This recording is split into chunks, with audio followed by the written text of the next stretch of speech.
Santer isu Munaslup Golkar, apa benar posisi Bahlil sedang digoyang? Bagaimana soliditas internal Golkar? Sudah bergabung bersama kami Wakil Ketua Umum Partai Golkar Ahmad Doli Kurnia dan Direktur Eksekutif Parameter Politik Indonesia Adi Prayitno. Selamat petang semuanya. Selamat petang, Cindy. Selamat petang. Oke, Assalamualaikum warahmatullahi wabarakatuh. Waalaikumsalam. Saya mau ke Mas Adi dulu. Mas Adi, Bahlil belum setahun mengisi posisi ketum, tapi udah dihadapkan dengan isu Munaslup. Siapa pemantiknya? Ya, saya kira secara prinsip Golkar itu adalah partai politik yang saya kira sejak lama paling dinamis di internal mereka, terutama dalam proses pergantian ketua umum mereka. Kalau kita mau cek satu persatu, ada sejumlah ketua umum partai, Golkar khususnya, yang proses pergantiannya itu melalui Munaslup. Munaslup itu adalah kondisi tidak normal karena pergantian ketua umum tidak sesuai dengan ADART ataupun Termasuk tidak sesuai Bahlil. dengan aturan. Termasuk ini, soal Munaslup ini. Nah, kalau yang seperti sekarang ini isu Munaslup tentu sulit untuk bisa mengidentifikasi kira-kira siapa orang, aktor dan tokoh-tokoh kunci yang dinilai punya kepentingan untuk melihat bagaimana soal Munaslup itu dianggap penting. Karena per hari ini hanya sebatas isu dan gonjang-ganjing. Tapi kalau kita mau menggunakan pendekatan apa yang disebut dengan propaganda politik, harus saya akui ini propaganda politik. Propaganda politik itu ciri-cirinya adalah pertama, yang menyampaikan pesan itu tidak kelihatan siapa orangnya. Yang kedua itu waktu yang ingin disampaikan adalah waktu dalam rentang untuk mengganti posisi ketua umum. Dan yang paling tiga adalah untuk menciptakan pembicaraan publik. Artinya apa? Kalau kita cek dalam kurun waktu seminggu 2 minggu ini, pembicaraan terkait dengan Munaslup kan muncul di mana-mana. Dulu tidak terdeteksi, hanya ada di media sosial. Tapi seminggu ini pembicaraan soal Munaslup ada di media cetak, media online, dan media-media mainstream seperti diskusi-diskusi. Artinya apa? Kalau kita mau jujur, sekalipun ini hanya sebatas propaganda, sepertinya ada memang pihak-pihak tertentu yang mencoba untuk memainkan isu Munaslup di tengah gonjang-ganjing dan sekaligus untuk menguji sejauh mana sebenarnya soliditas Partai Golkar itu di bawahnya Pak Bahlil. Nah, yang ketiga sebenarnya, karena ini adalah sifatnya propaganda, tentu per hari ini kita tidak pernah melihat tuh ada elit Golkar, pengurus Golkar, dari pusat hingga daerah yang bicara tentang bagaimana Munaslup itu harus dilakukan. Semua tegak lurus ke Bahlil, mendukung secara total dan mendukung penuh. Wajarlah kalau kemudian Golkar menganggap ini hoak, ini adalah fitnah dan hanya sebatas isu-isu yang tidak penting. Oke, kita pastikan dulu ke Bang Doli. Tapi kalau isu Munaslup ini sebenarnya mempengaruhi kader-kader di daerah atau di akar rumput nggak? Nah, ini mau dijawab serius atau bercanda gitu ya. Yang Pertama, seriusnya kalau apa? bercanda ya tadi. Bercanda, kalau jawabannya bercanda seperti yang dibilang oleh Saudara Adi Prayitno tadi, ya ini hoax. Kemudian kita nggak tahu sumbernya dari mana. Tadi juga sudah dikonfirmasi kepada Saudara Nusron yang disebut-sebut namanya juga dia nggak tahu gitu ya. Nah, tapi kalau mau seriusnya begini, negara kita ini adalah negara hukum ya. Kita sudah memilih juga sistem politik kita adalah sistem yang demokratis gitu, sistem demokrasi. Nah, tentu kalau kita negara hukum yang menjalankan sistem politik demokrasi itu pertama ada aturannya ya, ada sistem yang berjalan, terus kemudian bagaimana aturan-aturan itu ditegakkan dan bagaimana semuanya kita tertib hukum gitu. Nah, dan itu semuanya berlaku bukan hanya institusi-institusi negara tetapi juga mulai dari masyarakat sipil, institusi yang di masyarakat termasuk partai politik. Nah, jadi kalau kita mau mempertahankan negara ini terus maju ya sebagai negara hukum, kita harus punya ketertiban hukum, ketertiban aturan-aturan di semua level. Dan itu saling mempengaruhi. Kalau kita ada punya problem ketidaktaatan, ketidaktertiban di level negara, maka itu akan berpengaruh sampai ke tingkat masyarakat sipil. Bang Doli, tapi kalau Semuanya juga pernyataan Pak begitu. Ridwan Hisyam soal sebenarnya ada suara di daerah, di lapangan yang memprotes, mengkritisi juga soal keseriusan Pak Bahlil duduk di kursi ketua umum, itu benar? Nah, saya mau sedikit lagi saya sambung. Nah, jadi kita ini semuanya ada aturannya. Nah, termasuk di Partai Golkar. Kapan munasnya, kenapa harus munaslup gitu ya. Nah, kalau bicara tentang aturan, munaslup itu terjadi kalau misalnya si ketua umumnya berhalangan. Apa perhalangannya? Satu, mengundurkan diri seperti KP Erlangga kemarin. Kemudian terkena kasus pidana atau kemudian melanggar hukum dan seterusnya gitu ya. Nah, sampai sekarang kan ini tidak ada. Kalau bicara tentang soal konsolidasi, ini saya ya Pak Bahlil itu dalam 2 bulan terakhir ini sama saya nih bulak-balik. Saya baru pulang tadi malam. Ya, kita ngurusin agenda Partai Golkar di Papua dalam menghadapi Pilgub. Ya, sekarang kita juga sedang konsentrasi ngadepin PSU di Bangka, Kabupaten Bangka maupun di Pangkal Pinang. Dan Pak Bahlil sebagai Ketua Umum setiap minggu itu turun ke daerah melaksanakan menghadiri konsolidasi musyawarah-musyawarah di provinsi. Berarti Nah, nggak fokus dengan kursi jadi ketua umum itu salah? ya yang saya lihat saya ikutin Pak Bahlil keliling-keliling daerah ngurusin partai.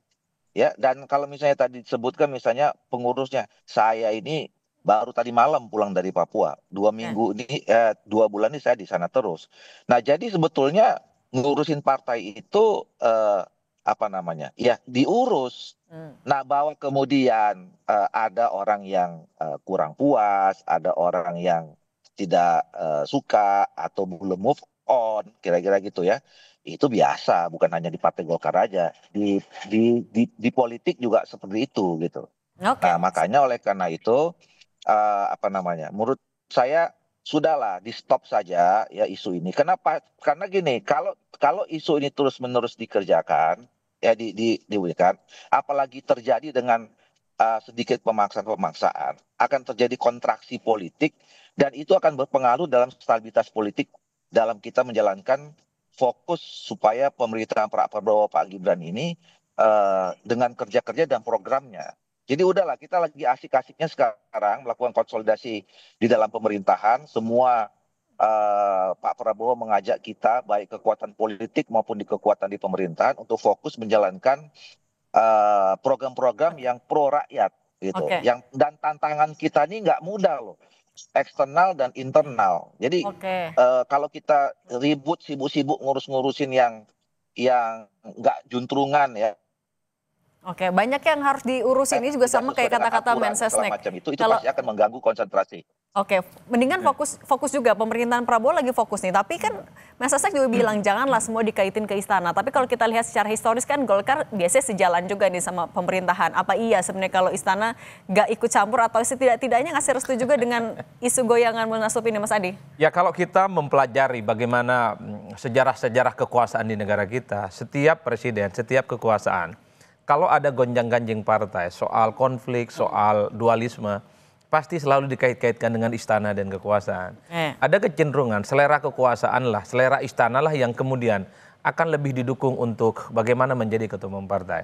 Kan itu yang ramai. Saya kira bukan hanya hari ini saja, di presiden-presiden selanjutnya, kalau ada partai yang itu ada dualisme, ada konflik, pasti kekuasaan yang dituduh.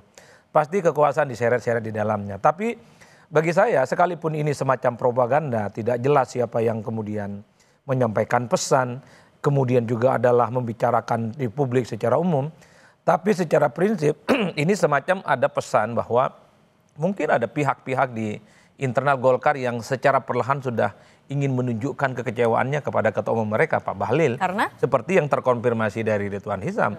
Ya mungkin multifaktor dan banyak hal, ada kekecewaan, ada ketidakpuasan, dianggap kinerjanya tidak maksimal dan kemungkinan dianggap terlampau mempersonifikasi dirinya sebagai pembantu presiden, sementara kerja-kerja sebagai ketua umum Golkar tidak kelihatan. Pernyataan Ridwan Hisam ini kan sesuatu yang baru. Sesuatu yang baru adalah bahwa muncul katanya kekecewaan di berbagai tempat. Tapi kalau saya melihat soal Munaslup Golkar, sepanjang tidak ada statement-statement resmi dari elit-elit kunci, struktur-struktur yang ada di Golkar, maka sepanjang itu pula wajar kalau kemudian isu yang terkait dengan Munaslup itu hanya dianggap gosip, hanya dianggap halusinasi dan kemudian tidak akan terkonfirmasi validitasnya. Tapi yang jelas siapapun yang memainkan isu ini, dia punya intensi yang mengarah kepada Munaslup itu sendiri. Oke, kalau tadi sempat disinggung soal kekecewaan, Bang Doli, dari DPP sendiri menangkap ada kekecewaan itu kah, ada akar rumput, ya apapun itu, selain dari yang disampaikan oleh Pak Ridwan Hisam tadi? Ya, saya belum menangkap itu ya, karena saya termasuk orang yang sering berkomunikasi juga dengan teman-teman, apalagi terutama yang sedang menghadapi agenda-agenda penting ya, seperti pilkada, seperti musyawarah daerah gitu ya. Nah, sampai sejauh ini secara formal, secara resmi ya, teman-teman kader di bawah itu semuanya sedang menjalankan tugasnya masing-masing sebagai pengurus partai. Tidak ada bicara-bicara tentang soal itu gitu. Tapi beginilah ya, saya setidaknya dalam kapan ya, 10, 15 tahun terakhir ini kan mengikuti ya, Hmm. dinamika soal kepartaian, Partai Golkar ini. Ya, eee, bayangkan di tahun 2014 sampai 2019 kita tuh 3 kali Munas ya, Oke. terus kemudian dilanjutkan. Nah, kalau nih saya kasih pesan ya, kalau kemudian kita nih warga Partai Golkar terus-menerus, melakukan apa namanya, menjalankan partai kita ini dengan cara yang tidak sesuai dengan aturan gitu ya, terus kemudian main kekuasaan-kekuasaan gitu ya. Nah, partai ini lama-kelamaan makin kerdil gitu. Oke. Syukur kita selama ini bisa survive gitu ya. Nah, dan kita juga jangan mengulangi lagi lah ya periode 10 tahun terakhir yang menurut saya, penuh dinamika yang, apa namanya, tidak perlu gitu ya, yang pada akhirnya itu merugikan kita dan tidak hanya Oke. merugikan Partai Golkar, tapi bicara tentang merugikan sistem kepartaian, sistem politik dan mengganggu Oke. pemerintahan kita. Nah, Oke. makanya tadi saya senang dari Mensesnek sudah mengatakan, janganlah apa-apa sedikit dikaitkan dengan istana. Saya kira juga Pak Prabowo ingin supaya Hmm. kita semuanya menjaga stabilitas politik dalam rangka, menjalankan program-program yang pro Oke. rakyat itu. Oke, kalau gitu Bang Ahmad Doli Kurnia dan Mas Adi Praitno, terima kasih sudah berbagi bersama kami di Kompas Petang. Sehat selalu semuanya. Sama-sama Cindy.